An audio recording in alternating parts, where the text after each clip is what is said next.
ada membuat laporan balik orang-orang yang dulu melaporkan saya, kemudian di SP3, dan saya membuat laporan balik untuk mereka bisa mempertanggungjawabkan perbuatannya. Kemudian ada laporan-laporan lain yang dulu saya verifikasi dan memberikan data-data, dan mudah-mudahan semuanya akan berjalan baik sesuai dengan harapan, dan ini semata-mata agar proses penegakan hukum bisa tegak lurus dan orang-orang yang menzolimi saya untuk bisa mempertanggungjawabkan perbuatan. Karena kalau Anda melaporkan, kemudian Anda tidak bisa membuktikan, Anda tidak bisa mendalilkan, maka Anda harus berurusan dengan hukum. Dan itulah langkah saya, sehingga verifikasi data dan semuanya sudah saya tuangkan tadi, mulai dari jam 2 sampai barusan selesai. Begitu. Spesifik siapa yang dilaporin, Bang? Saya nggak mau sebut, tapi inisialnya ES. ES? Kemudian SC. SC? Kemudian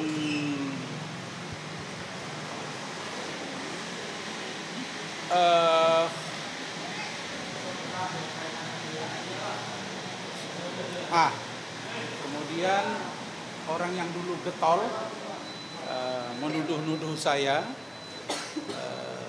terkait dengan ijazah palsu. Kalian tahu itu ada beberapa LP itu dulu, mulai dari Medan, ada yang di Polres Jaksel, ada yang di Polda Metro, ada yang di Mabes Polri, dan itu seluruhnya saya laporkan. Yang disebut berarti ini terkait kasus apa, Bang? Mungkin jelasin pasal berapa ini? Dulu saya dilaporin ijazah palsu kan, dan itu sudah SP3.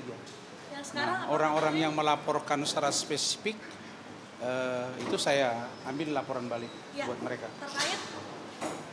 Ya, membuat laporan palsu, pencemaran nama baik saya, dan semuanya saya verifikasi. Makanya lama. Baik, apa lagi? Tanya apa kalian? Masalah banding? Iya, masalah banding. Baik, pertama saya klarifikasi ya. Saya memang benar sakit. Saya benar sakit. Dan kenapa saya ke rumah sakit Koja, Jakarta Utara? Karena itulah yang direkomendasi oleh hakim dan JPU ketika juga waktu itu di persidangan saya sakit. Nah, saya sakitnya vertigo. Cuma sakit saya tersebut seharusnya itu 1-2 hari akan stabil. Tetapi pada waktu itu tidak stabil. Sehingga saya putuskan dengan keluarga kita berangkat ke rumah sakit Koja. Anak saya yang dokter Rizka saya suruh datang, Bu Eli datang, Bu Ade temanin, dan pikiran saya pada waktu itu ya sudah, kalau saya membaik maka sidang tanggal 23 September itu insya Allah saya akan hadir. Nah, kalian kan tahu di sidang pertama ketika akan putusan saya datang. Disuruh online malah saya datang. Jadi saya bukan takut apalagi melarikan diri, tidak. Nah, tetapi hakim pada waktu itu menunda 3 minggu. Bayangin tuh. 3 minggu hanya untuk urusan yang remeh. Lalu kemudian saya berpikir positif saja. Cuma herannya saya waktu itu, waduh, kok 3 minggu ya. Lalu kemudian Tuhan berkehendak lain. Menjelang tanggal 23 saya sakit, kan bukan mau kita. Lalu kemudian 2 hari sebelum sidang, Saya panggil Rahmat. Mat, kamu datang dulu ke rumah sakit. Saya sakit nih. Rahmat cek, buat surat. Mohon penundaan. Saya diperiksa di general check up, ditemukan ada bercak di pembuluh darah otak saya. Menurut dokter Sarah, RSUD Koji, saya terkena stroke infarct. Stroke infarct. Ada penyumbatan dan disebut stroke. Saya kaget. Saya terkena stroke. Waduh, kok tangan saya stabil, nggak ada apa-apa. Tensi bagus, kenapa dibilang stroke? Memang di awal saya datang tinggi 170, tapi setelah itu anak saya sama Bu Ade kan beda. Stroke infarct. Ya coba Bapak senyum. Suruh senyum saya. Kan agak turun bibir Bapak. Waduh, bingung lagi saya. Saya takut. Anda lah coba bayangkan kalau Anda diberitahu stroke. Dan dalam pikiran saya yang namanya stroke itu berulang. Oh ini pasti, iya Pak, ini pasti bisa, kata salah satu dokternya. Waduh, saya pikir ya sudah. Saya makin takut, saya makan obat terus saya diskusi dengan anak. Dan pada tanggal 23 September, Bu Ade, saya suruh, udah, biar saya ditemani dokter Rizka, anak saya, Bu Ade berangkat ke PN dengan Rahmat, beritahu, antar surat, nanti kalau wartawanannya jawab. Nah, setelah itu, saya dapat info hakim menunda 1 minggu. Sebenarnya saya kecewa, kok 1 minggu, kan saya sakit. Tapi sudahlah, saya berpikir mungkin hakimnya masih marah, masih emosi, dianggap saya ya membuat tidak nyaman. Ya, saya maklumi aja. Tapi cerita ini kan cerita sakit. Lalu kemudian hakim memerintahkan JPU untuk memeriksa kesehatan saya. JPU datang, namanya Pak Ari Sultan. Pak Ari Sultan datang, dia lihat saya memang dalam keadaan tidak stabil. Dan di situ ada Ibu Elida Netti, tim hukum saya, ada Pak Oli Usman, ada Saudara Rahmat Riyadi. Dan saya tunjukkan ke dia hasil dari CT scan saya. Dan saya beritahu Pak Ari, saya harus ke Pinang. Beliau tidak mempermasalahkan. Nanti dikabari ya Bang, saya masih ingat. Nanti dikabari ya Bang, paling tidak hari Jumat. Oke, siap. Nah, saya masih berpikir ini masih bisa sembuh nggak di sini. Lalu kemudian 1-2 hari saya tidak stabil, saya pulang, saya cek. Lalu kemudian saya WA-WA-an dan bertelepon dengan Pak Ari Sultan. Tapi baru saya berangkat. Sampai di Pineng, dilakukan MRI di otak saya, periksa semuanya. Dokter Pineng mengatakan bahwa not stroke. Bayangin tuh. Saya nggak bisa salahkan dokter mana dokter ini ya. Not stroke, tetapi ada sedikit bercak di pembuluh otak saya yang sudah menahun. Bukan baru. Dan tidak ditemukan jaringan-jaringan yang baru yang rusak. Tapi tetap mengkonsumsi obat. Karena saya sudah muntah mual, oksigen tidak stabil. Di sana juga saya muntah dan sempoyongan. Lalu saya ditangani. Nah, saat di Pineng, saya sudah beritahu juga kepada Pak Ari Sultan dengan tim hukum saya supaya mengirim surat. Lalu ketika ditangani dokter di Pineng, saya dihubungi teman-teman, Pak Rasman, ini coba cek dulu ke dokter Terawan. Saya cari tahu kontak asisten Pak Dokter Terawan, kita komunikasi. Setelah selesai penanganan di Pineng, saya mengarah ke Medan. Karena dokter Terawan menangani pasien di Medan di Rumah Sakit Royal Prima. Dan di Royal Prima itu, ini saya jelasin biar kalian utuh nih, dapat informasinya. Di Royal Prima Medan, saya ditangani dokter Terawan langsung. Diberikan suntik imunoterapi. imunoterapi, dan alhamdulillah mulai membaik. Ya sudah, saya sampai kemari.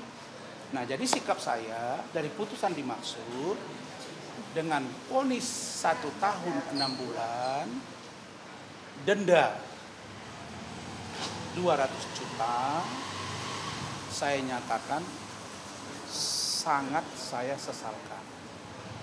Tetapi saya menerima. Paham ya?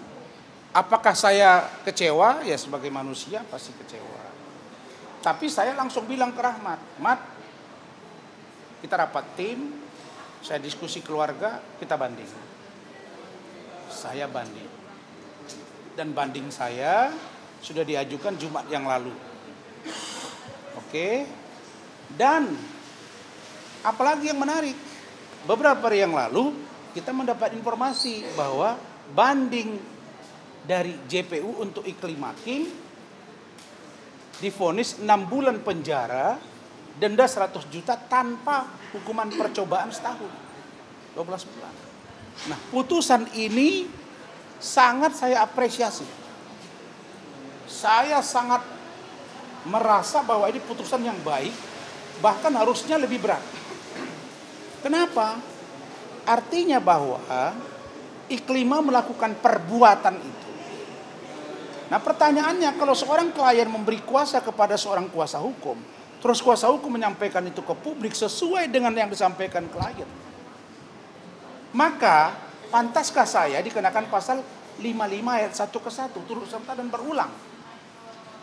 Berulang itu kalau disampaikan dengan objek-objek yang berbeda. Ini objeknya sama kok, itu bukan berulang. Inilah yang saya sebut dengan, mohon maaf, kesesatan berpikir. Karena itu saya melakukan banding. Kalau Iklim Hakim melakukan perbuatan itu dibenarkan oleh hakim, maka kalau ternyata informasi yang disampaikan Iklim Hakim kepada saya dan saya sampaikan ke publik dengan data-data yang saya punya yang dia serahkan dan diakui oleh dia, Iklim Hakim memberi kuasa ke saya dan dia mengaku dilecehkan, maka harusnya saya dilindungi, dibentengi oleh Undang-Undang Advokat nomor 18 tahun 2003, pasal 16, pasal 18. Apa itu? Seorang lawyer tidak identik dengan klien, seorang lawyer tidak dapat dituntut di dalam atau di luar pengadilan jika menjalankan tugas profesi. Tinggal kita bertarung tentang apakah saya dengan itikat baik. Nah, itikat baik saya jelas. Saya menjalankan kuasa, saya membantu dia, saya memberikan uang, bahkan saya berikan dia baju, kita layani dengan baik. Di mana tidak itikat baiknya? Apalagi organisasi advokat saya, Pradi Bersatu, menyatakan saya tidak bersalah. Kira-kira begitu. Itu saja. Oke. Apa? Oh, kalau banding sudah nggak ada sidang. Itu sidangnya majelis tertutup oleh Pengadilan Tinggi DKI. Kita tunggu. Insya Allah dalam waktu dekat nanti akan keluar putusannya. Kita doakan sama-sama. Kemarin abang juga sempat disinggung Pak saat Pak Hotman lagi ulang tahun, abang disinggung-singgung itu seperti apa Pak? Saya sudah bilang urusan Hotman enough. Saya nggak mau komentar. Dia sudah berulang tahun di satu tempat dengan Maria. Ya saya kira Hotman bilang nama saya Rasmani. Saya kira itu hanya apa ya, kata-kata biasa saja. Dan saya pikir saya tidak pada porsi membahas dia juga tidak porsi membahas saya. Urusan saya dengan dia bertarung di opini publik, di pengadilan secara terbuka, itu saya kira sudah selesai. Nah, jadi saya yakin Pak Hotman sekarang yang nangani kasus sidang gula import, sedang nangani kasus Pak Nadiem Makarim, sedang nangani kasus Pak Haritano. Mari kita doakan supaya beliau berhasil. Karena saya dapat merasakan beliau mungkin masih sedih karena Pak Nadiem ditolak prapitnya. Tetapi saya kira Saudara Hotman punya cara untuk bertarung di pengadilan. Saya kira untuk urusan Pak Hotman kita tidak lagi perpanjang. Saya akan fokus ke kasus Iklim Hakim. Yang saya kejar sekarang Iklim Hakim dan orang-orang yang melaporkan saya.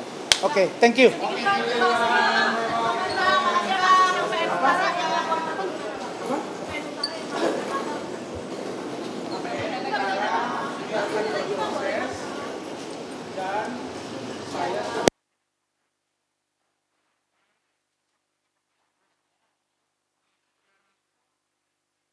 Bapak Ketua PN. Ya, jadi orang lain saya kira tidak tepat lah kalau dia berkomentar-komentar kan. Ini juga gitu kan. Masa kalau sakit hati ke Rasman jangan kasus yang lain dong, yang kita saja dan sudah selesai.